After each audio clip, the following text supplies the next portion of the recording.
Let's see, is the microphone working? Test, test. Just let us...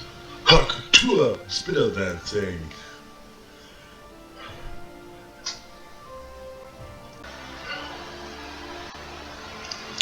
So, greetings ladies and gentlemen, this is part 16 of my Let's Play Pathfinder Kingmaker with civilized half-orc, and we're gonna just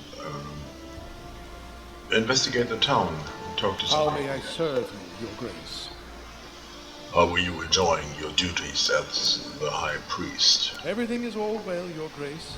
I just keep forgetting what a mess it is in the stolen lands, and how troubled are the minds of its people. Sometimes I must listen to such nonsense from my visitors, but I still forgive them. Should I just reassign another advisor? Harem? Cassiladori, elegantly dressed in formal clothes as always, welcomes you with a courteous half-bow, Your Grace. I'd like to know more about you. Happy to serve, Your Grace. Cassil bows courteously. Tell me of your origins. I grew up alone on the streets of Resto. I know nothing of my parents. It's more than likely that my mother just wanted to be rid of me. Probably left me somewhere in an alley as a baby, and I don't feel I have the right to blame her. I don't remember how I survived. My first memory is of sneaking into someone's backyard. I must have been 3 or 4 and trying to steal fruit from a cat. Castle smiled sadly. A half-orc among Brevik aristocracy is a rare sight indeed. Jamandi Aldori herself brought me into the family. She picked me up off the street when I was about 14. I was fighting some Lord's Guardsmen. Their master had expressed his wish in a most inappropriate manner to acquaint me with this female wolfhound in the hopes of producing offspring. Castle's lips turned up slightly at the corners, stopping just short of looking sinister. No other sign of emotion crosses his face. I was at what would politely be called a disadvantage when I saw a flashing beam of light reflect off a lone sword. What happened next was too fast for me to follow, but all 3 of my torturers fell to the ground. A single woman standing above them.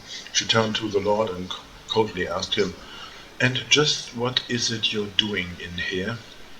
Castle speaks almost reverently, genuine awe in his voice. I had never seen a Restovic noble so afraid, but he was also almost reverent, and this lord was a close companion to the mayor's at that. At the time I had no idea who this woman was, but I couldn't keep myself from rushing after her, well, hobbling really, and pleading with her. "Teach me, please teach me. What's it like for you, living among humans?" "It isn't easy, Your Grace. I was born and raised in Restov. I don't know a single word of Orc.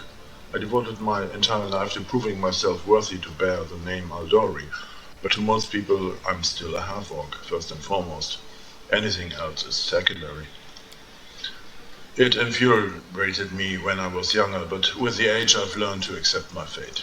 To me, I'm simply Castle, a street urchin from Restov who became the student of the Sword Lord Jamandi Aldori. Nothing more, nothing less."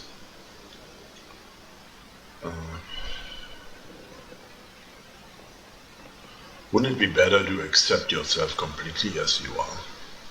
I don't know. No. People will never truly accept those like us as their own. Be that as it may, there are a select few whose opinions matter to me. I don't concern myself with the opinions of anyone else. Thank you. Let's discuss something less personal. I need to discuss politics and affairs of the barony with you. How may I be of service, Your Grace? What's the situation between the Aldori and the royal house Satora? Castle's face remains impassive, but his speech becomes slower, more deliberate. The Sotovas and the Eldori are different in nature and spirit. They are as water and stone, a snake and an eagle. When Coral the Conqueror came to our land, the Sotovas didn't even attempt to defend themselves. They gave up the crown in exchange for positions of power in the new court, along with the safety of their lands. The Eldori went to war and lost. I dare not even say valiantly lost. The damage inflicted on Roseland's armies by the Red Dragon of Coral the Conqueror, well, it was a slaughter, a crushing defeat. A barely noticeable frown darkens Cassian's face. Even with 2 centuries of effort, the Eldori and Roseland have yet to fully recover. For 2 centuries we fought for survival, while the Sotovas have flourished on and grown stronger at the side of the throne. Needless to say that now that King Noleski Sotova and his sister Natala rule over Brevoy, our relationship hasn't improved. The Sotovas fear the Eldori, and the Eldori don't trust the Sotovas. That's the current situation between our houses. King Noleski Sotova has reigned over the nation of Brevoy since 4699 AR, whatever that means, when the entire of the ruling house of Rogavia mysteriously vanished. He succeeded King Urson Rogavia prior to taking the crown and the dragon-scaled throne with the ruby fortress in New Stettin. Sotova ruled Port Ice, as have members of the House Sotova for more than 1,000 years. What can you tell me about the River Kingdoms? In times past, they were little more than a nest of bandits. Frankly, that hasn't really changed, Castle frowned disapprovingly. Of all the kingdoms, Pitax is probably of the greatest interest. King Iroveti rose to power too quickly and too easily. I would recommend your grace take great caution with him. I have questions on another topic. Can I rely on you in matters of state? You notice Castle's eyes flash. Certainly, your grace, to the best of my ability. I've learned from Lady Aldori not only the art of the sword, but also the ability to inspire. I could apply myself in the role of a military advisor. Yeah. Well, you're not my general. That's Dragongarian business. You must know much of the history of Brevoy and the neighboring lands. Castle eyes lighten up. In Restov, I spent nearly as much time studying historical chronicles as I did training with a sword. What would you like to discuss, your grace? Tell me about the Sword Lords. I could speak for days about the Sword Lords, but I'll try to condense things so as not to bore you, your grace. Our history goes back to ancient times when Roseland was ruled by Baron Syrian Fist. He was a notorious scrabbler and duelist, but at the time he wasn't as skillful as he thought. After losing a fight against a local gang leader, the Baron was the one who issued the challenge. He went into exile to hide his shame. But that was just the beginning. No one knows where Syrian wandered, but a few years later he returned to Roseland, a changed man. He challenged that same gang leader to another duel and bested him handily. The Baron then declared an open challenge. Anyone who could defeat him would be rewarded handsomely. After that, not a month would pass without Syrian seeing another challenger. Renowned fighters and experienced warriors came and went, but none, not a single one, could best the Baron. In those years, Syrian took on his new name, Aldori, but many people refer to him simply as the Sword Baron.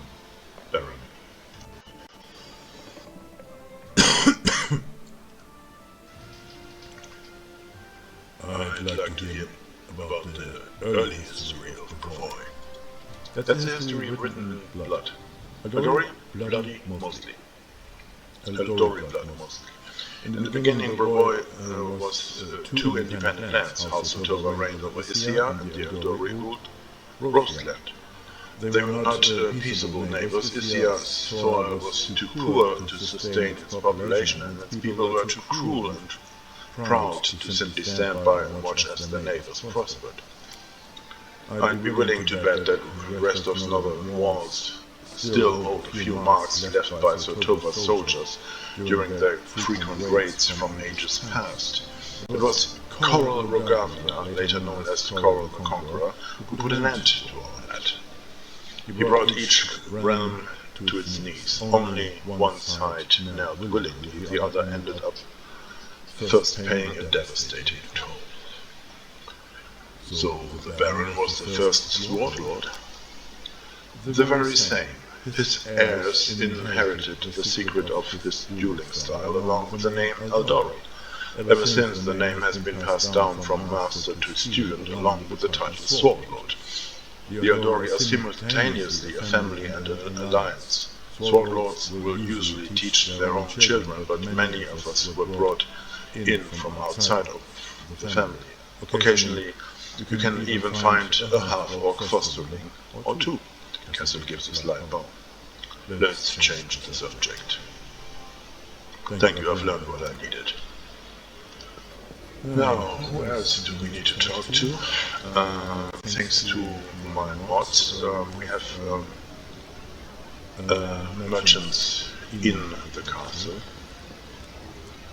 and which makes things a little bit easier. I don't have to run in and out all the time. And this is our man. This is one of the most interesting characters in the game, the storyteller. The man standing before you resembles an elf, but a very old one. His face is wrinkled, and his beard is as white as modern snow. The man seems to be completely blind. An old elf. Elves get very old. Until they show signs of aging, they must be over 1,000 years old, so he must be a very, very, very, very long-lived elf. Very old.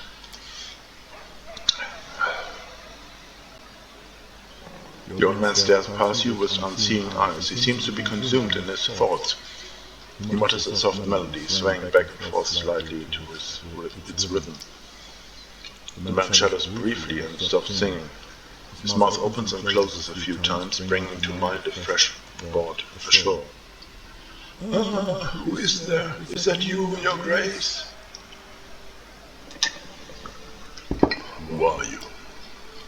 I'm an elf from Cryonin. My name is not important. I'm the storyteller, collector of stories. I collect unknown legends of ancient times. The man smiles, but it doesn't seem to be directed toward you. Long ago I was a smith in Cryonin. The fire of the forge has burned out my eyes, but I'm grateful for it. If I could see, I would yet forge suits and armors for Yadara gods. Instead, I have stepped on the path of an adventurer and gatherer of ancient legends. The old man ponders slightly for a moment. Many peoples are long dead, their homes crumbled to dust and their bodies turned to ash.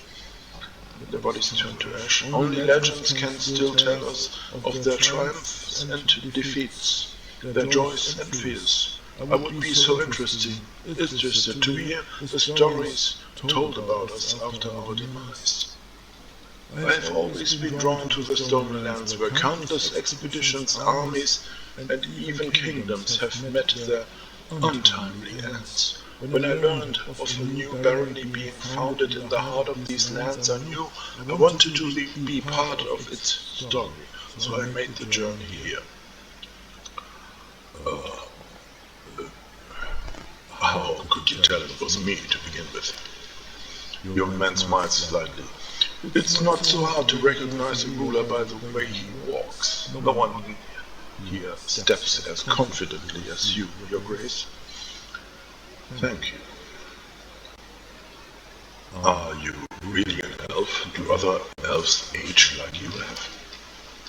Common question. Despite my unusual looks, I'm an elf. And an old one, yes, perhaps older than any other elf of Kaionen. However, I doubt my age alone is responsible for my appearance. I keep the stories of many people and races, some forever gone from the face of Golarion, but they live on in my memory and my heart. When I accept a new story, I lock it within myself, bearing the weight of its words and the emotions they evoke. I sometimes think that I probably should have died long ago, but some incomprehensible force is keeping me alive and granting me the ability to continue my quest to gather stories, be it divine power or fell curse. I'm grateful either way.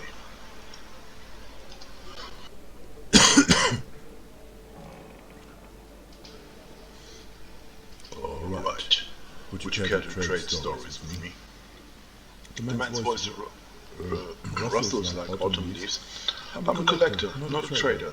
If I share a story with you, you'll receive the power to pass it further, changing or embellishing it, whether willingly or not. Can I be certain you will keep my stories intact in their absolute purity? The storyteller ponders for several moments. No, I do not think so, at least not yet. These legends are most precious valuables of the world, the last remnants of ancient tribes. They are beacons illuminating the way to the past, allowing us to meet generations long gone. I cannot let their light fade. The path of the past must not be lost. The old man thinks for a moment, then continues. But I can offer you a deal, Your Grace. If on your journeys you discover items that came from eras past, bring them to me. And if my eyes can see the stories that these relics hold, I will gladly share them with you. And if you find all the pieces of any ancient artifacts, I can even recall my smithing skills to unite them and restore their power. I found the charts of an ancient artifact. Can you restore it for me at the anvil? May I? The storyteller gently touches the items from your pack. This scorched piece of metal is a part of a curious artifact known as the Necklace of Double Crosses. Inside it I sense a story of many deeds, not heroic, but low and maleficent. If you find all 7 of its fragments, I will be able to restore the artifact and recount its inglorious story. I think I did. Remember me should you find anything noteworthy. So I didn't. What is it? Okay, I brought some relics. Any worthy of a story? The storyteller's eyebrows raise. How interesting. May I, Your Grace? He gently touches the items from your pack. A coin from non-existent country. When Coral the Conqueror mastered Roseland, having claimed it for Brevoy, he prohibited the issuance and use of such coins. Both ordinary folk and the Aldori's warlord were required to use new coins decorated with the Coral's profile. But no one was quick to be rid of these prohibited coins. Oh no, in many houses they still store boxes and whole chests of such coins waiting for the day when Roseland declares its independence. The storyteller weighs the soldier's tag in his palm. The soldier does not ask where the banners of war are headed. He or she goes to battle, dies, and leaves it to others to decide whether the cause was just. This tag belonged to one of the many warriors who helped establish the glory of the Taldan Empire. If you would permit me, I would gladly purchase it from you. Okay, Taldan Orthodox tags are gone. I need a wise advisor at my court. Would you like to serve me in matters of state? The storyteller's voice grows soft. Thank you for your words. I am unlikely to be able to interpret the intricacies of the political world or the affairs of the treasury, but my advice regarding the magic of the arts would be useful to any ruler. I'll leave you to your legends till we meet again. Storyteller doesn't answer, his unseeing eyes staring ahead blankly.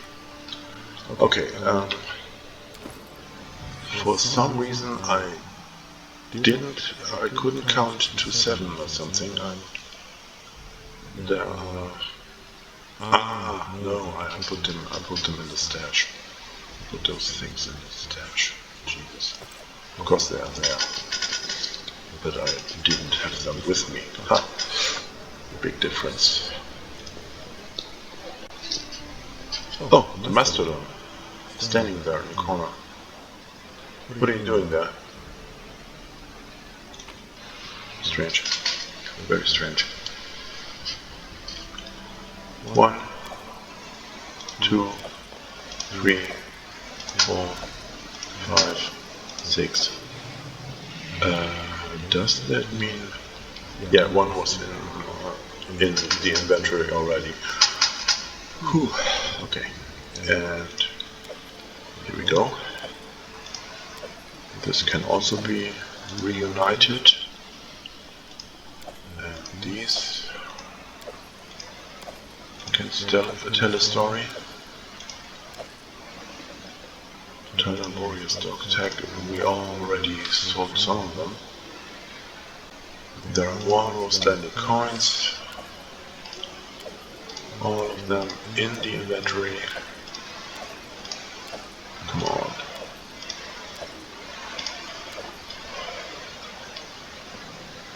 Yeah, we gotta sell all this stuff. At some point. Not now. I'll probably do this off camera. So, now. Double crosses. First of all, I've brought some relics. Any worthy of a story? How interesting, may I, your grace? He gently touches the items from the back. Okay. Yeah. Some coins. And... sorry. Stella's fingers carries this symbol shaped like a tree leaf. And what is this? I hear the voices of a tree, smell the scent of fresh leaves. A dryad mark, is it not? I would be happy to purchase it from you. Okay. 7 token from the dryads. Storyteller. The storyteller idly toys with the ancient plain-looking coin. What was the name of the Coloran ruler who issued this coin? Does anyone remember now? What did the Cyclopses use it to purchase? Food? Books? Weapons? Perhaps someone's life or their freedom? Who can say? Its history was erased by the earthfall, but I will buy it from you for significantly more than it was worth in its own time. Storyteller race, yeah, that's Tyler Warriors Dog Tag, we only had that. The belonging of brave heroes who performed their feats here before you. I sense you would be interested in hearing that story. Their story. These lands took many lives and spawned many legends. I can now tell you of a distant expedition undertaken by a group of brave heroes to a place known as the Drowned Trees. I would be happy to trade the whole set of items for the story. Can you hear it? Calling to us? Let us hurry. Tell me about the Drowned Trees.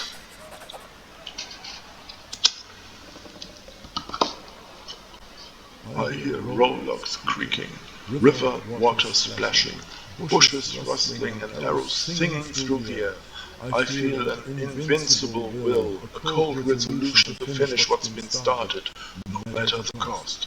My chain armor clings to my body, and my young hands grip a sword tightly. I am the leader of a group of brave souls set off to the stolen lands to clear them from bandits once and for all. 4,000 coins. Okay. Restoring Rangers, broken arrow. Restoring Inquisitors, broken crossbow. The helmet, the empty sheath. Sorcerer's discharge stuff. Alright. We sail on the large freight boat. It serves as bait for the bandits who keep throwing themselves at it only to find death. The death is inglorious as the life they've lived. From time to time we manage to capture a prisoner while an Inquisitor talks to them. I go to the stern, shutting my ears to their cries. I remind myself that these are scum, drenched in blood to the elbow. I think upon our cause, freedom for my homeland, an independent roastland, but still my goosebumps rise with each pitiful cry. I must steel myself and be strong. Who is in your group? A paladin, a ranger, a sorceress, a priest, an inquisitor, and me, a fighter. All experienced combatants, over and over. We've saved each other's lives in times of need. Why do you question the prisoners?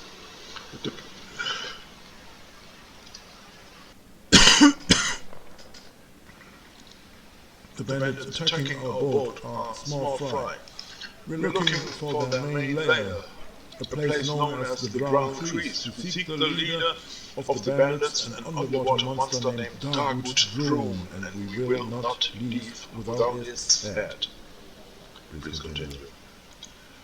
At night it seems the Holy Army is attacking our boat.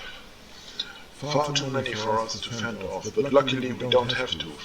While the battle monsters we've summoned in a pitch-black magic darkness, we drink the potions we've prepared and dive under the water. The scum break into the hold, but instead of treasure they find their final surprise, work of a Aristotic alchemist, a trap, a dozen barrels of highly explosive oils. We watch from a safe distance as the boat is blown to pieces in a deafening explosion. Everything has gone according to plan. The more who die here, the fewer we'll meet in the drowned trees. We march through the forest, then camp to regain our strength. Their nest is close. Our Inquisitor discovers everything, even the location of their secret entrance. Today we rest, tomorrow the Bandit King will draw his final breath. Even if you sneak into the bandit camp unseen, how will you handle all of them? Each of us is worth 24 in battle.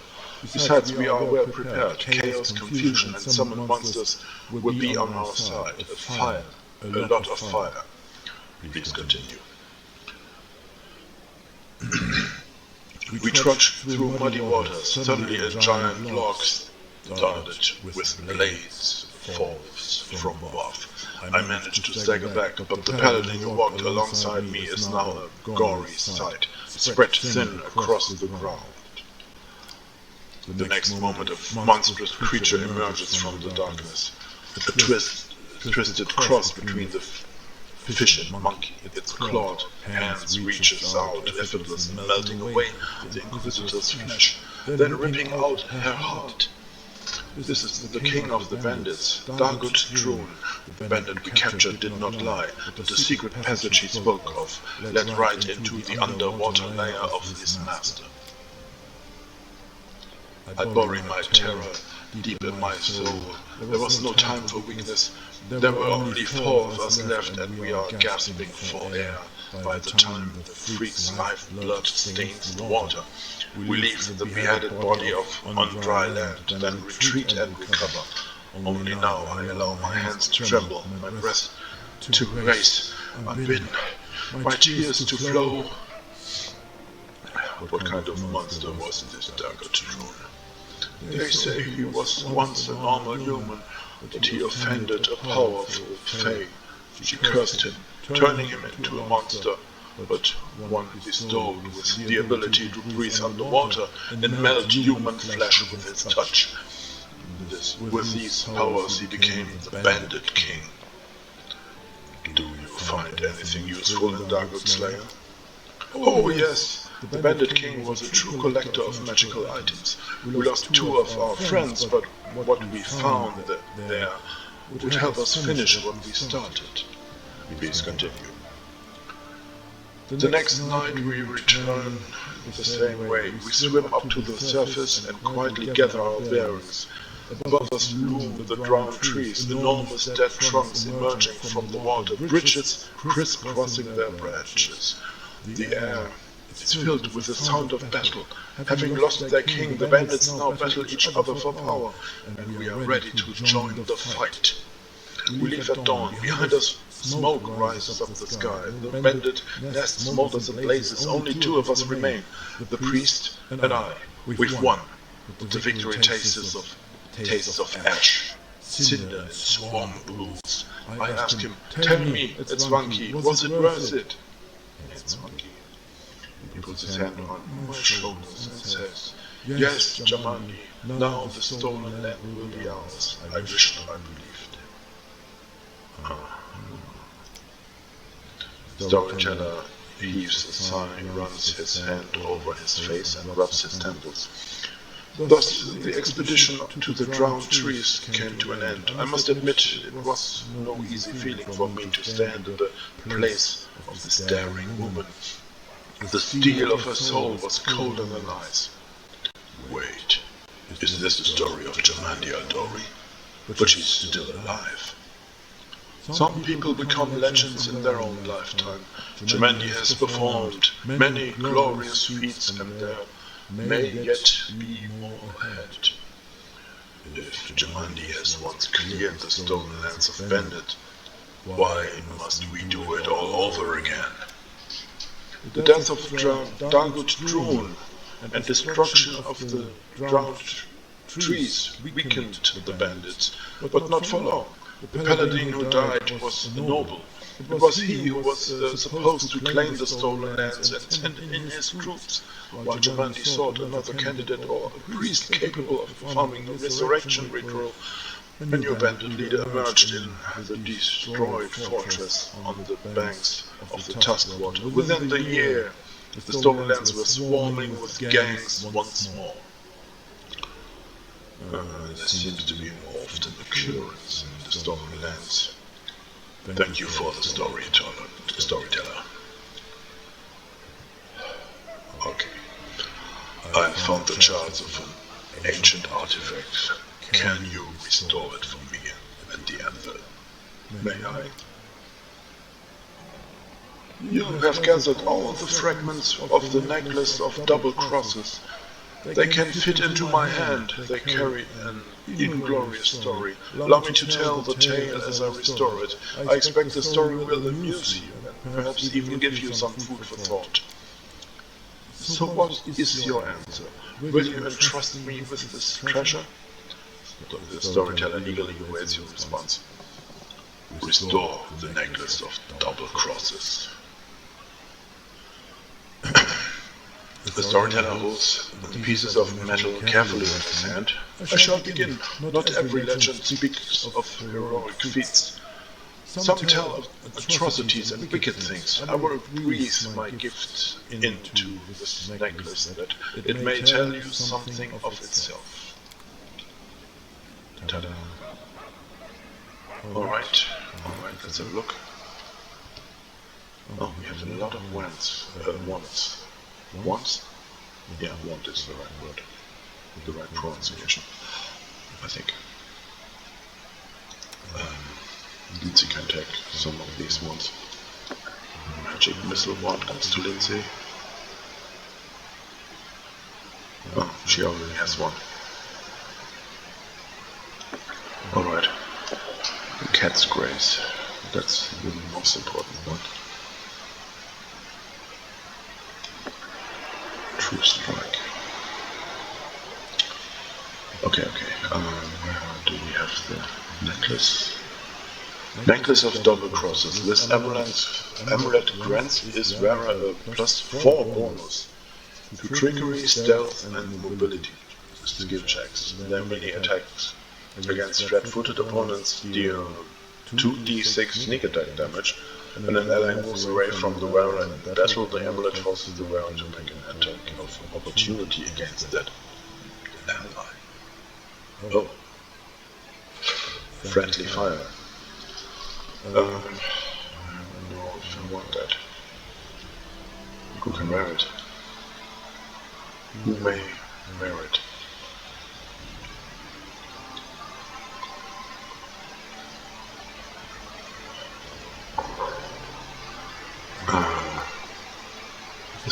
result in a lot of stress in the party. I mean, though I could use some boost to my trickery and the other skills. Yeah, I take the risk. I take the risk. Sorry.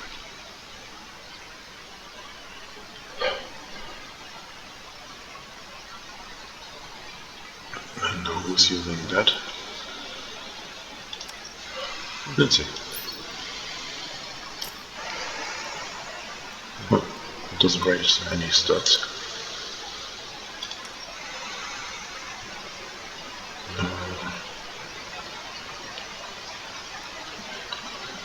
I may give Valerie a better armor. The best armor. Full plate +1.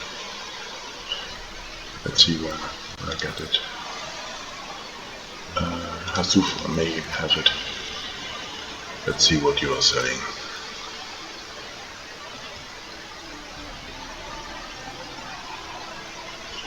Full plate was 1. Yeah, it's fine.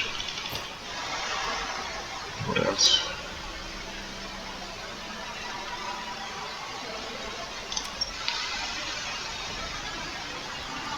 He could use this belt of giant strength.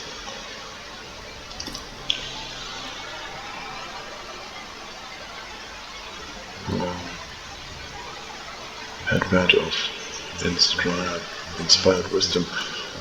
Yeah, probably I will find it somewhere. We'll need to buy it. Buy 4 of those. And maybe she has some recipes.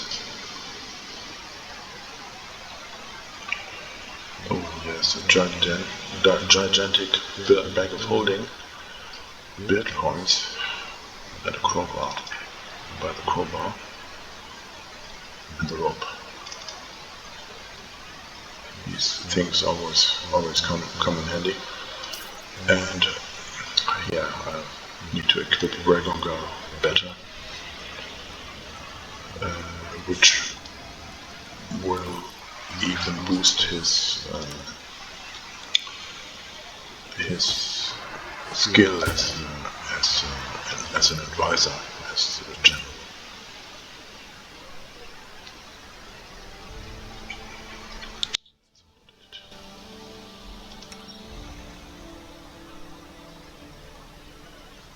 She has to go back to Bastard Swords, but first of all, where's the armor? No.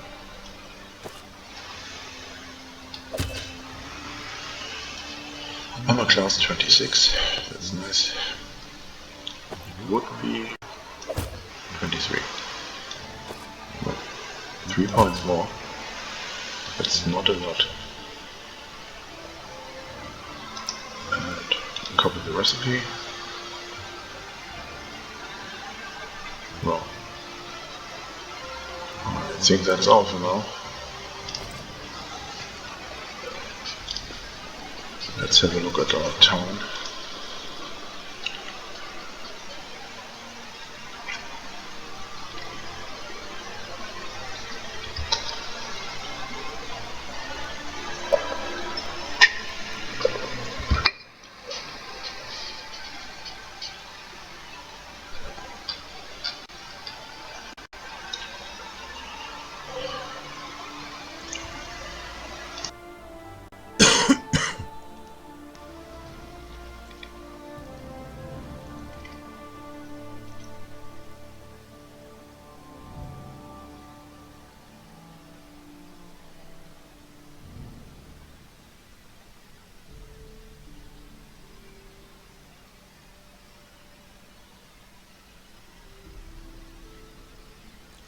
Yes, and I want to talk to Harold and to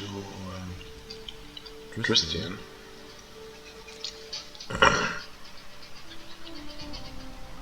They haven't been available in chapter 1.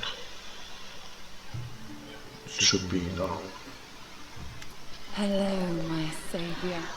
Oh, You Jesus. asked if we'd meet again. And here I am. I see your fate has changed since last we met.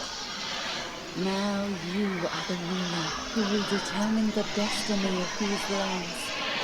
I am your living heart, the whisper of the wind, the strength of rivers, the luxuriant growth of the meadows.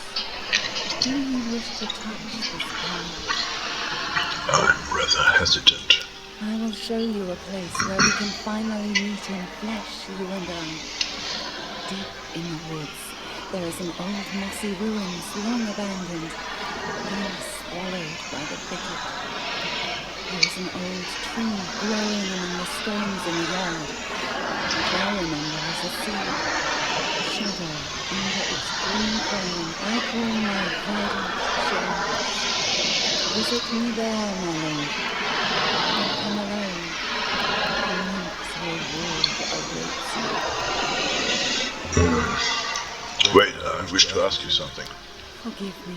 Nymphs are not made for cities. The noise and vanity of human settlements vex me. I will answer all your questions. There, in the silence of my soul. I will not romance her.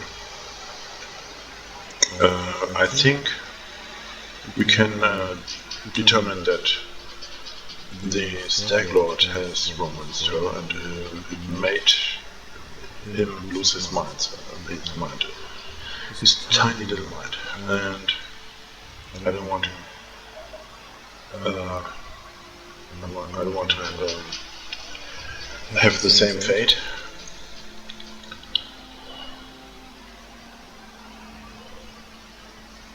I hope I will be well rewarded for my efforts. I did save you, along with all your precious flowers and bushes. Oh, I offer much more than you can imagine, my brave protector.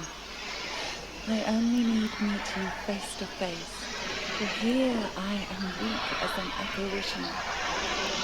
Come, I will be waiting. Let's have a look at the map.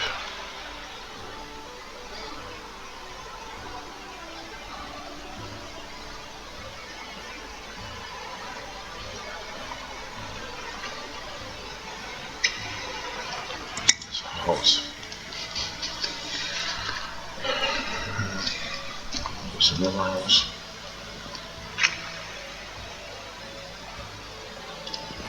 I take everything you got. It's my town. I can take everything I want.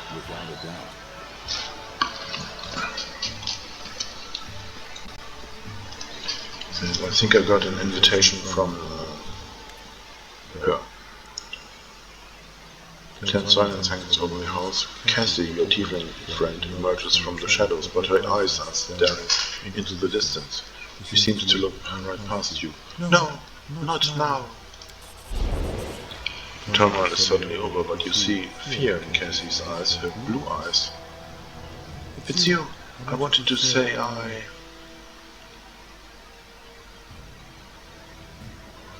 what just happened? That is surely not regular travel between planes. The girl closes her eyes and clenches her fists, obviously in the grip of a strong emotion, but one you cannot read. I knew it. Couldn't last forever. Why did he even make this rule if he knew it would be impossible to keep? She takes a deep breath, opens her eyes, and speaks with firm resolve. Come what may, you should know, rambled from Bromelsdorf, that the person you know by the name of Casey does not exist. My real name is Kaliki, and well, it's a long story, and such stories are better told beside a welcoming fire. Will you hear me out? Fine, let's go. The girl rests her head on her arm and stares off into the distance, lost in memory. Stories by the fire, in the desert where I was born, my fondest memory. When the day is done, hosts and guests, parents and children, friends and rivals, all gather by the fire. Under the stars, in tell their tales, all they did, all they witnessed, all they heard from the travelers, and the whispers carried by the desert wind. My sisters and I often snuck into hear these stories, hiding in the shadows just beyond the circle of light and warmth. We are hellspawn, you see. Tieflings are unwelcome guests in Candera, unblessed by the light of merciful Southern ray. We grew up sleeping in a common tent, scavenging food here and there like orphans, all but outcasts and disowned. We were 13 when we left and set off to find happiness in the cities, and everyone we left behind sighed with relief. My sister and I, we are twins, but as different as sun and moon. Her name is Caldera, which means silent flame. She is fire, a cold fire, but one that turns everything to ash. I'm a river. It brings me joy to give water to tired travelers and nurture green shoots. But when I flood, I'm bound to bring death. The girl's eyes are full of sorrow. Despite our difference, we are one. Our lives belong to the divine Nethys, two-headed god. Music.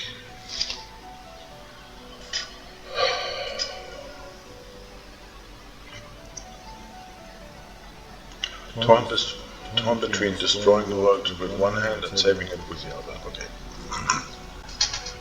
And by His mercy we now live in turns. While one of us is here, the other sleeps in another plane, and when she wakes up, we switch places, just as you just witnessed. Okay. Yeah. You share this body. And how is it you began to live in turns? Linky lowers her head. This story is one I've never told to anyone before, no one in the whole world, and it's easy to confide in a stranger. There is too much grief and guilt, and you don't mind. I'd rather not to go into all the details. You see, my sister died, and I could not get over it. Caldera was killed by a soul-eater, a monster summoned by secret flowers of Abaddon's archdemons. Those who summoned him died in the fight, but the beast was too strong for my sister, and I wasn't even there to protect her. Kaliki catches her breath. We just had a fight, and we both did some stupid things just before, but I don't want to talk about that right now. When I found out what happened to my sister, I was ready to make a deal with any power, if only I could just get her back. And I found such power. I was contacted by the Arcano Thane, the herald of the god Nethys himself. She promised she would return Caldera to life, but on two conditions. First, we must both keep the arrangement a secret. Second, we would never be able to meet again. And so our new life began. Now we flee through the world guarding our secrets, always introducing ourselves as Cassie, to hide that there are two of us, and we switch places, reach each other at random. While one lives, the other sleeps in a demid plane, one created specially for us. Appearing as a woman-shaped cloud of swirling energy, this creature serves the herald of Nethys, as a supernatural creature created in a moment of lucidity by an insane, omniscient god. The Arcano is often left to her own devices when her master does not need her, and one is Golarian on the plane searching for new sensation and meaning to her existence and that of the multiverse. You revealed your secret to me. It means you broke one of the rules set by the deity's herald. Yes. Will you make me regret this, Bramblestoff? I just thought I felt you might be someone who could help my sister and me change our fates. So this is why you didn't remember me when we were talking to Jamandi Aldori. How could I remember you? I'd never met you at that time. That was Caldera. She was the one who talked to you at the reception, and I helped you fight off the assassins. We usually write each other notes, recounting in detail all that happened and describing any friends that Cassie had made. But that time we switched right in the middle of a mansion engulfed in fire and filled with assassins. Conrad didn't have the time to write any notes. And you can't control these switches? No, we can't. They happen at random, most often while we're sleeping, but sometimes in broad daylight. That's why we can never stay in one place for long. When someone witnesses us switch, we usually tell them tales of a special magic way of traveling. But people start noticing strange things and begin to figure things out. Truth be told, I'm so tired of having to pretend. We knew this couldn't last forever, and now the truth is finally out. What's the point in all this? What can I do to help? That's actually what I wanted to talk to you about. Canera was supposed to tell you of an ancient treasury that we've been looking for. Gold isn't the only thing of value in this place. It may contain an ancient relic taken by the Tardan raiders from a respected Khadiran temple of Nessus.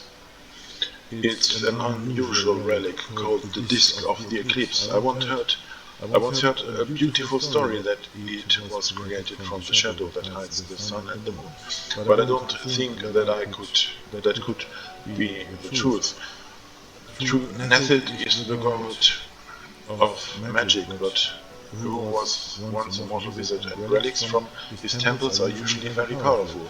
There are many among his followers who think that solving the mysteries of magic, even rivaling the deity, is the best way to serve him. One such follower created the disc long ago in the distant past. According to a legend, it gave its owner control over planar travel, but only pairs of wizards bound by unbreakable ties could use it. While one of them traveled the planes, the other was his anchor in our world, and they could switch between. Okay, that means she can use this disc to switch personalities willingly and not coincidentally. And how did this come to be in the Stolen Lands? It was brought here by Tardans from the 5th Army of Exploration. Tardra and Kadira were enemies for ages. Thousands of years ago, a soldier broke into the temple of Nessus and stole the relic to sell it, or secretly hoard it as an heir. Hundreds of years later, his own kin, or the kin of its 100th buyer, brought the disc to these strange lands where the Tardans had come, uninvited as usual, and which they finally vanished from with little trace. Sometimes history is as intricate lace, you'd never guess where it begins and where it ends. Tell me about the location of the treasury. It was called Sorrowflow in the chronicle we read. It was once a Taldan town, founded by the veterans of the 5th Army of Exploration. It stood on the shores of the turbulent river that was what destroyed it. One night, a terrible flood devastated the settlement, killing many and driving the rest to flee. Only the tower on the cliff remained, which was too high for the flood to reach. Water covered the ruins for a long time, but last year it receded. My friends found a chronicle which recounted the destruction of the city and spoke of the Disc of the Eclipse which was kept there. They managed to track down the ruins, but were frightened away by the monsters and beasts that roam the area. If this can help, then I agree. Kaliki's sad eyes get a little warmer. Thank you. I will wait for you there at Sorrowflow, and please, let's explore the ruins together, just the two of us. I don't want to give myself away again in front of your companions. Breaking the Arconothane's condition once was enough. I have no wish to anger our god. So long. Alright.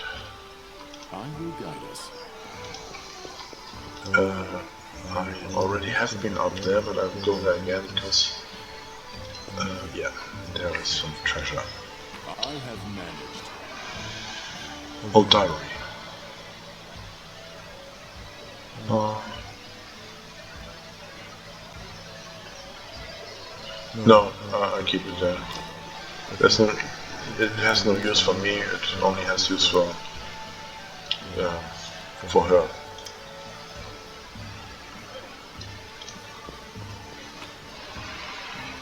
Jesus.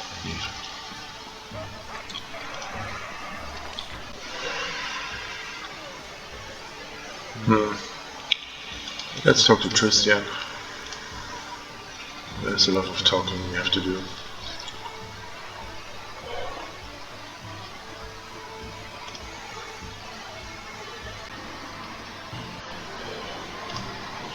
So, Tristan, what's he gonna say?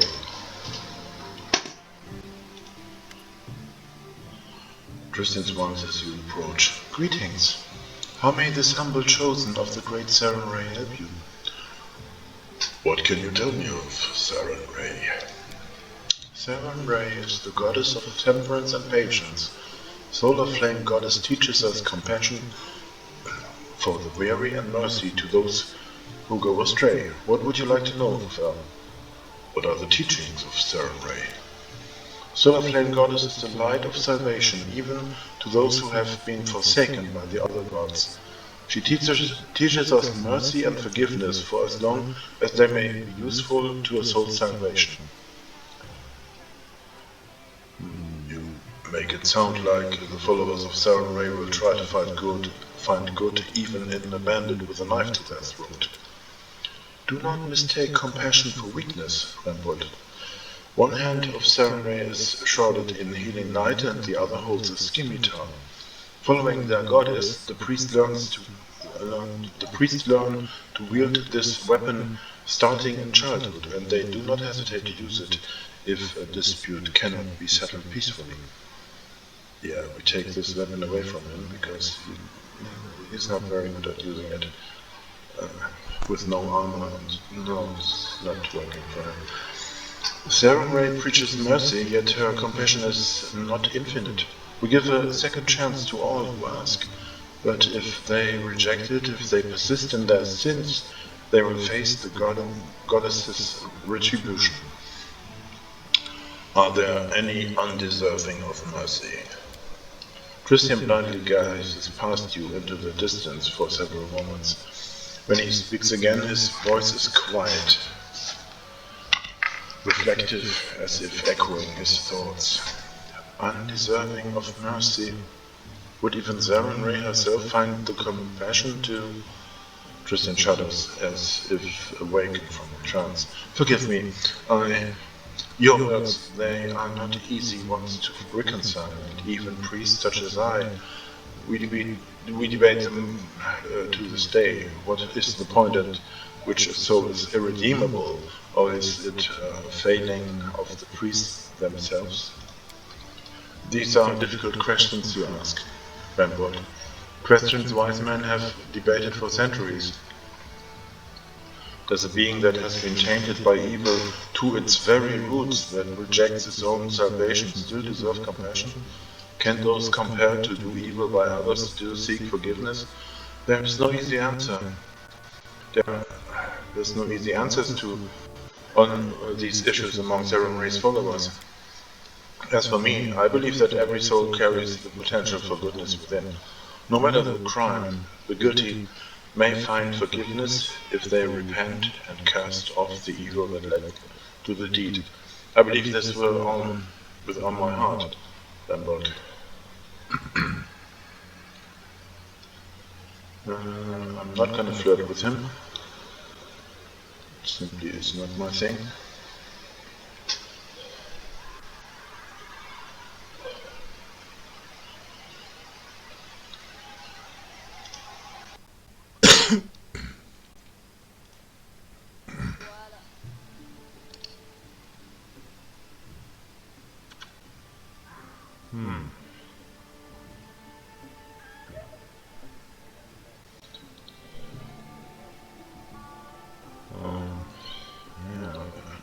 Towards lawful good. Obviously, I do not agree. There are crimes that cannot go unpunished. Christian folds his arms. What is of greater importance, a living soul or laws of nations? One's salvation or observance of rules? Know that I hold you in high esteem, but it is difficult for me to agree with you on this issue. What are your duties as the follower of Saren Ray? My goddess strives to see the best, even in the dark gods. She never abandons the hope of their redemption. The priests of Saren Ray follow her teaching, as akin to the healing light herself, who emanates warmth and heats the call of those in need, create the suffering in body and spirit throughout Golarion. The priests of Saren Ray are willing to help anyone, no matter the faith or the one in need. Each plea must be heard. Every misfortune deserves compassion. Be it a peasant seeking a blessing for the harvest, or a murderer seeking repentance the night before their execution. Sometimes the mercy of the solar flame goddess is the last thing that can save one's souls from ruin. We have no right to withhold it from the truly repentant. Truly repentant. I'd like to ask about something else. I'd like to hear the history of your faith. There is much to tell, but I'm afraid I would miss the mark and fear I would bore you. Is there something specific you wish to know? How did Saren Ray come to be? Saren Ray is one of Golarion's earliest deities.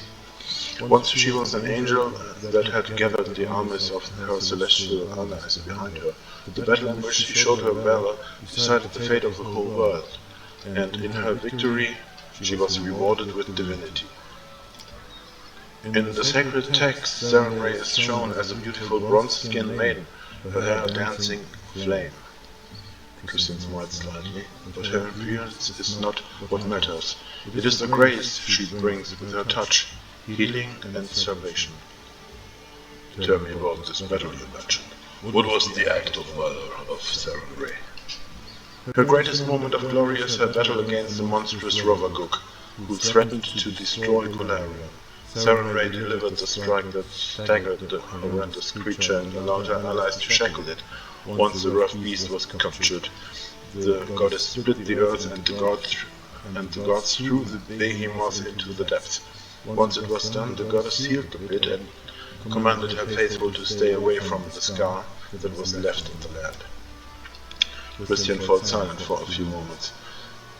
Alas, mortal beings are imperfect. Not even the most faithful among us can always follow their deity's commandments, and even when such commandments are meant to save the world and their followers. I, for one, pray the goddess is never again as furious as she was with Gormuts. You've mentioned Gormuts. What happened to it? Christian sighs. An error of faith. Perhaps a lesson, but it speaks of the danger when one listens to mortal words and one stops listening to their faith. Saren Ray forbade her followers from coming near the place of Rovagug's imprisonment, but some of her priesthood misread her will and began to preach of a sacred place where the mightiest of temples dedicated to the goddess were to be constructed. The people listened to these sermons and went forth to the land touched by Saren Ray's scimitar. On the scar that sealed the well, they found Gormuts, a holy city that was to become the greatest monument to Saren Ray. Unsurprisingly, after the city was built, faithful from all Golarion traveled there to worship. Saren Ray sent omens and visions urging her followers to leave this dangerous place filled with the dark will of the shackled Rovagug. But in their pride, the people misinterpreted or ignored her signs altogether, for they had already come under Rovagug's influence. Finally, the goddess sent her herald to the city, but the fanatics killed him. Realizing the people had turned from her, the enraged goddess smote Gormuts, razing it from the face of Golarion with a single strike of her scimitar. Christian shakes his head. Today, it is called the Pit of Gormuts, a well of pain and suffering. Tell me about the Pit of Gormuts. Christian shakes his head. It's a great crevice in eastern Cameron. The lands surrounding it are dead, soaked in poison. The pit of Gormwood seems bottomless until someone dares to gaze into its depths. All who have dared tell of a strange, distant glow, a glow that followed them in their dreams ever since. Cameron is the largest continent to the east of both Avestan and Garund, dominated by Kalesh. Kadira is the westernmost satrapy. Okay. Throughout all of history, the Pit of Gormwood has spawned creatures, hideous beasts of overwhelming power, and driven by only a single desire to destroy everything they see. Some were defeated, such as the nightmarish Ulunat, whose carapace to this day towers above the capital of Osirion. Others proved too strong to be defeated by mortal hands, distant frowns. The most terrible of them all was the Tarask, the Armageddon engine who, to this day, lies dormant deep beneath Avestan. Have wars ever been waged in Sarenrae's name? Christian sighs. Alas, yes, terrible battles were once fought between the followers of Nessid, Norgorber, and Sarenrae in the land known as Rahadum. To my shame, I must admit that this conflict was started by my brothers and sisters. They came to a foreign land to make way for the goddess's light with sword and fire. The nation Rahadum in the northwestern Garund is unusual in that it is the only nation known to have forbidden the practice of any and all religions in the wake of the Oath Wars, and so on. Okay. That calamity became known as the Oath Wars, a catastrophe that led the inheritors of Rahadum to deny all gods, banning all faiths from the lands. Alas, the mortal vessel is imperfect, and even a pure faith may be distorted by blind ambition. Christian goes silent for a moment. A great suffering may occur in its name. Enough, I want to ask you about something else. Of course, Randall. How is Sarenrae worshipped? Many worship the solar flame goddess in her temples. Some make the pilgrimage to the Everlight oasis, but even those who do not serve the goddess directly rarely shun to the festivities dedicated to her. The Sunbroad Festival, for one. What is the Sunbroad Festival? The Sunbroad Festival takes place on the day of the summer solstice, when the prayers of her flock can reach Sarenrae the easiest. On this day, Kalesh blooms with color in each corner of the Padishah Empire. The people praise their goddess by dancing and singing, setting off fireworks and flying kites. I hope this beautiful custom shall one day reach your land as well, Renwald. Tell me of the Everlight Oasis. I have never been there, but the stories say it is a wondrous place, sacred to Sarenrae's faithful. The oasis is located in Sel Shabar, which lies in Cameron. Okay. Cameron. Pilgrims from throughout Golarion travel there, seeking the goddess's blessing. According to legend, the waters of the Everlight Oasis are imbued with healing properties, and anyone who bathes in them shall be cured of any ailment. Christian smiles in thought. Just imagine, a place where people from all around the world come together to worship. What stories must they share? What are the temples of Sarenrae like? Sarenrae shrines are often open to the sky and to the goddess's light, bringing sunlight. Her light fills the temple and shrouds the parish in warmth and grants its blessing to all in need. In Kalesh, crowds gather during the services so that all may feel the blessing of the goddess. The most ingenious devices are constructed by some of the faithful to please the goddess. I have seen a temple of Sarenrae with which housed a complicated array of mirrors, all to direct the light of the sun to the altar. That is all I wanted to know about this. The more I hear, the more it seems Saren Ray isn't worth the time. No, I'm not saying that. I have heard enough of Saren Ray. You called yourself the Chosen of Saren Ray. What did you mean by that? Sorry, that was a mere jest. Other acolytes at my temple used to tease me with that title. This should tell you how pious and devoted I was compared to them. And yet my faith is strong. Saren Ray knows this and protects me in time of great peril. If something ever threatens my life, by her divine powers I am transported to a safe location. Really? What brought you to these lands?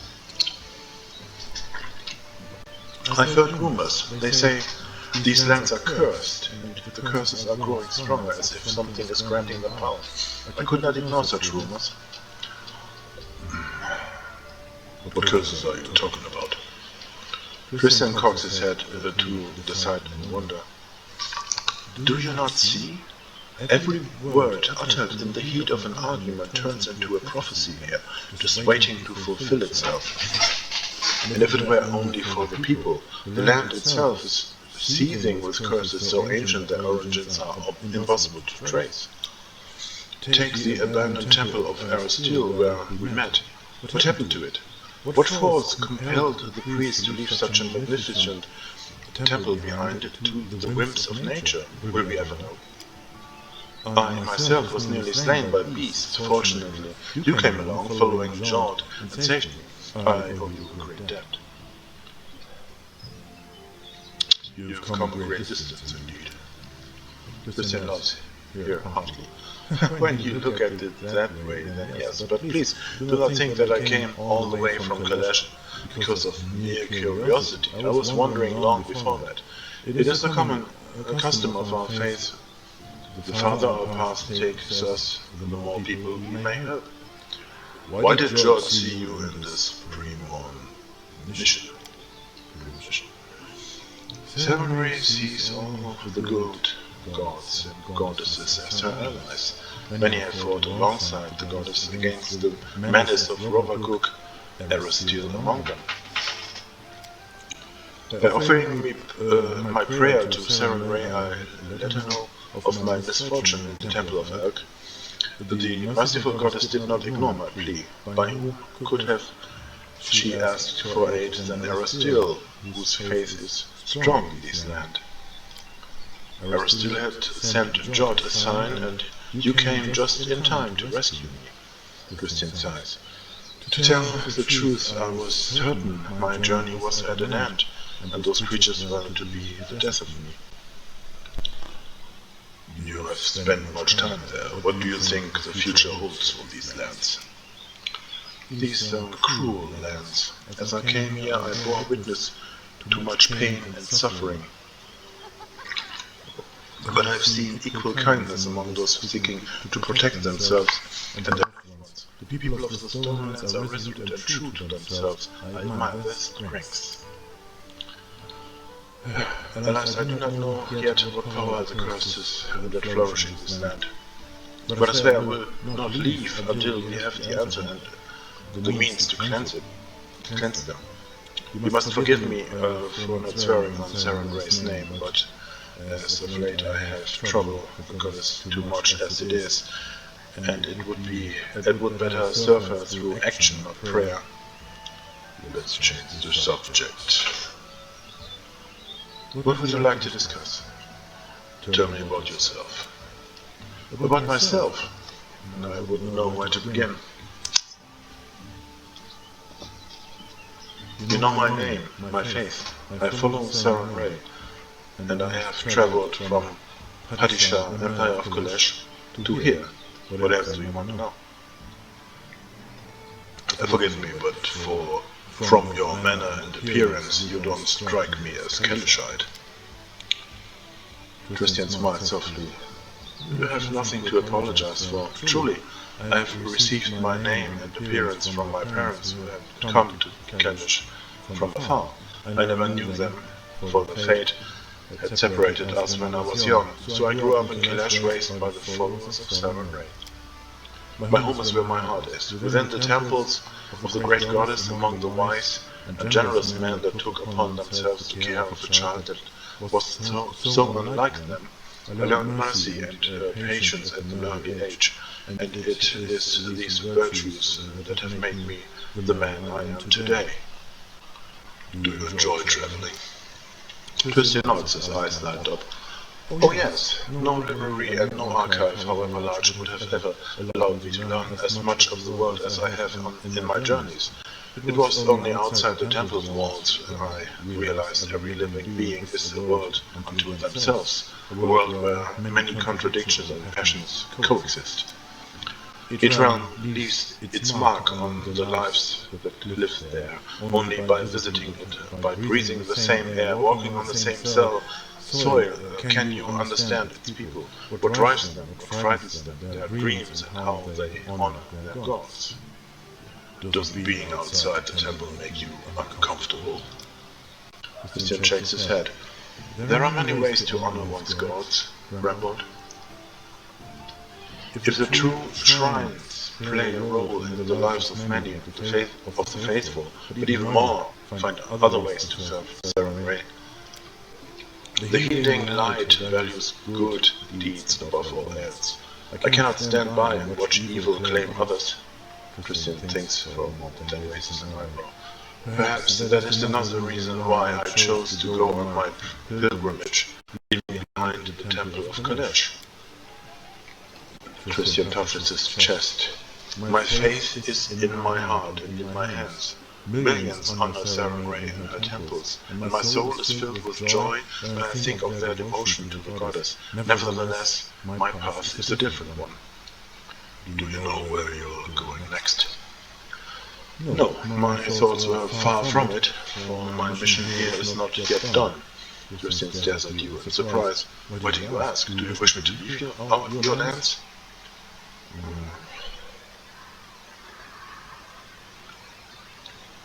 To the contrary, I hope you will stay with me for as long as you can. The thought of you leaving is not a welcome one. Christian smiles awkwardly. You speak as if sharing your heart's affection. If I'm dear to you as a comrade in arms, then I too value our friendship. If there is more to it, however, Christian goes silent, shakes his head. Let's discuss something else. Damn. I should go.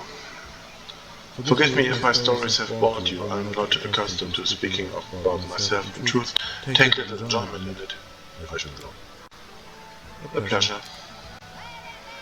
Alright, that was awkward.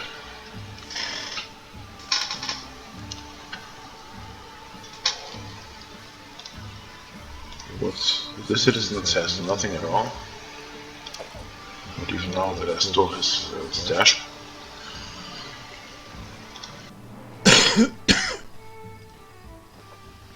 Let's talk to him.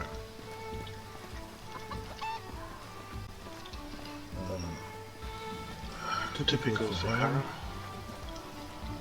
He's there staring into an abyss. And I plan on re-specialize him, because this weapon focus I want to take away from him. I want to use that feat, and I want to give him the different feat, because that's not useful. Heron pulls his beard, muttering something that could be either prayers or curses. Upon noticing you, he winces. Ah, what? Ah, it's you, Rambert from Bramblesdorf. Did I startle you? I'm sorry. Oh no, that doesn't matter. I was just contemplating the futile existence of the worthlessness of the universe. The ways of Grotus are great. My humble mortal mind cannot fully grasp them, but I do what I can. Tell me about your past. My life is divided into two parts. The first was filled with blind wandering, doubts and attempts to serve Torok. The second part began when I accepted Grotus into my soul and received a clear vision of the world. What exactly would you like to know? He once tried to serve Torok. Not just tried, it was a burning passion. I craved it by day and dreamt of it at night. Aaron shakes his head, as if amazed by his own stupidity.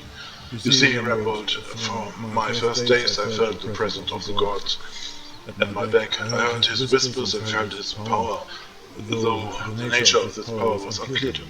I thought Torok himself was trying to speak to me, and I did all I could to understand his words. Oh, what a naive fool I was. I had no idea that Torok, that uncompromising, conceited god, glamorized by all the dwarves, was capable of betrayal. He turned away from me, Rambold. He left me in an hour when I put all my hopes in him and desperately needed his support. Torok is the god of craftsmanship, so every follower, especially the clerics, must smith their own suit of armor. The day when this work is finished is like the second birthday for a dwarf. He's newly born in the eyes of Torok. Ram sighs heavily and falls silent for a time. My second birthday never came. I couldn't make armor, not even a sword, not even a simple nail. My hammer smashed my fingers and fell at my feet. Molten iron burned my hands. The clerics laughed as they healed me. They used to say I was cursed by Torok, so finally I gave up any attempt to please the betrayer good god. Where are you from? My life story began in Millarat, the city of dwarven clerics and acolytes. They serve Torok and the other dwarven gods. Torok's brothers Angarat and Magran.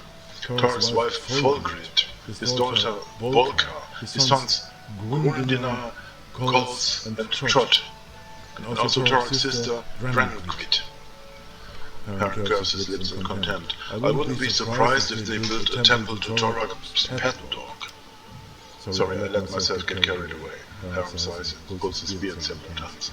Millarat is the second largest dwarven city in the Five Kings Mountains. It's built up around numerous temple caverns, which serve as places of worship for all the dwarven gods. Many pilgrims from every corner of Golarion come to the Millarat to pray to their gods. Some remain to live there. The city is simply imbued with faith. You can't swing a dead cat without hitting a cleric. It's no surprise, inspired by the aura of the city, that I decided as a young boy to dedicate all my efforts to becoming a cleric of Torok. If Torok really has rejected you, is that enough reason to leave your homeland? You don't know much about dwarves, Aaron, that's all. A sad sigh. How can a dwarf cursed by Torok go on living in a city where every single soul bows to Torok? I was alone, disgraced, humiliated, insulted. A lone tear glints in the light before sliding down Aaron's cheek and hiding in his beard. I was trying to drown my sorrows in drink, but even the owner of the cheapest pub on the road would laugh at me while he put those mugs in front of me. I couldn't take it any longer. I wanted everything to end. But there was one thing that kept me going and prevented me from ending my life. I could still hear that divine whisper behind my back. It was yet faint. It took a long time before I could hear it clearly. But having heard it once, I could never forget it. It was clear to me that none of Larad's deities favored me, so I left the Five King Mountains and went out searching. I didn't think dwarves ever worshipped Grotus. How did you learn about him? But that blessed day became the beginning of a new life. Alone and abandoned by all, I spent many dull hours in the filthy tavern by the roadside. I don't recall the town, nor even the country. I had no money. In fact, all I had was a hunk of stale bread. I was weary and almost fainting from hunger. And that was the moment when the whisper from my God became more clear. It was like he was calling me. At last my suffering had come to an end. It was a miracle, Rambold, and I had paid full price for it with my torments. I couldn't control myself. I walked out of the tavern straight into the nearest forest, and there I found the ruined temple of Baron. The lost god. Several figures clad in robe were holding a silent service there. A service to a god I knew nothing of. Non-minded. When I stood beside them, for the first time in my life I felt myself at home. Okay, you can read for yourself.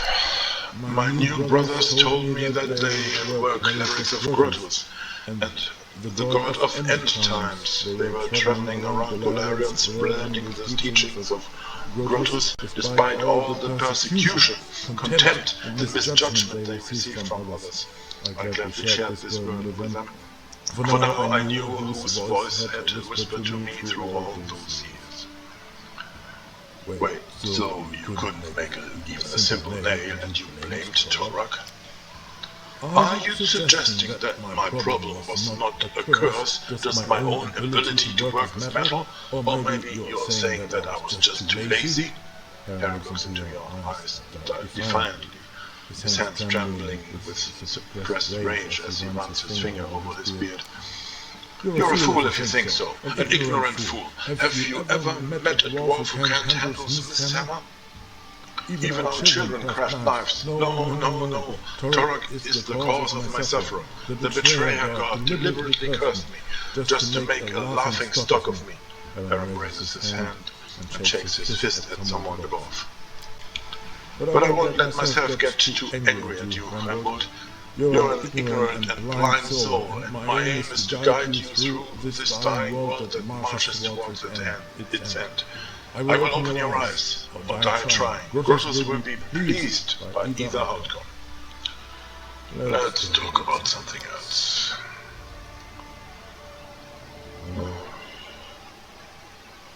Have you ever regretted your decision to abandon Torok and start worshipping Grotus instead? Your question might seem offensive, Rambold, but I am not offended. I realize you ask it because you wish to learn more about Grotus. Aaron squeezes his beard in his fist, but in a moment he lets it free again. Torok betrayed me, Rambold from Rummelsdorf. All he's ever done was look down with contempt on all my futile efforts to please him. I crafted armor plates, but they fell apart with a single strike of a fist. I smithed swords, but they were broke at the hilt. Torok's priests used to say that such failures were the curse of their uncompromising deity. Aaron's fingers grab his beard with such a force that it seems he'll tear a handful of hair off of it. It was Grotus who opened my eyes. He showed me that failure is a manifestation of his will. The end time is near, Rambold, and every failure is just another step towards it. Torok's curse is one half of the reason of my failure. The other half is the blessing of Grotus, which I have borne from early childhood. Aaron smiles warmly at these thoughts. So the short answer to your question is no, I've never regretted opening my soul to Grotus. From what I've heard, Grotus doesn't spare the minds of his clerics. They all go insane eventually, is that true? Ha! Who told you that? I'd like to look that slanderer in the eye. Aaron burst into laughter, but you can't understand what's so funny. You see, Rambold, sanity is quite a relative concept, as his laughter recedes. Each of us is certain that he's the sanest creature in the world. Meanwhile, we periodically doubt the sanity of others. So what happens if 2 or 3 people claim that someone else is insane? Does that make it true? Perhaps the accusers have lost their minds themselves? The longer a cleric listens to the whispers of Grotus, the better he comprehends the essence of his design, and the deeper his understanding becomes. When enlightenment comes, the mind of a cleric ascends to a new level of understanding which is inaccessible to simpler souls. Is it sanity? Is it insanity? This is for you to decide, Rambold. My decision was made long ago. When I reach enlightenment, I'll accept it with joy and delight.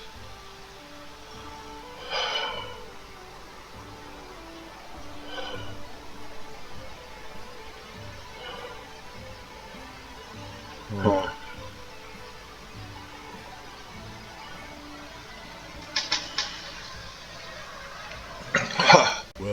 When you learn Grotto's divine plans, remember to tell me about them. I could use a good laugh. Pam seems not to hear the irony in your words. Oh, of course, I will tell you. I will tell everyone the word of Grottos will lead us forward unto the inevitable. That's all for now. I'll talk to you another time. This takes too long. Thanks for the conversation. We'll talk later. I'll be happy to continue our conversation later. Okay, let's... you know what, I will end this, and see you in chapter 17. Bye.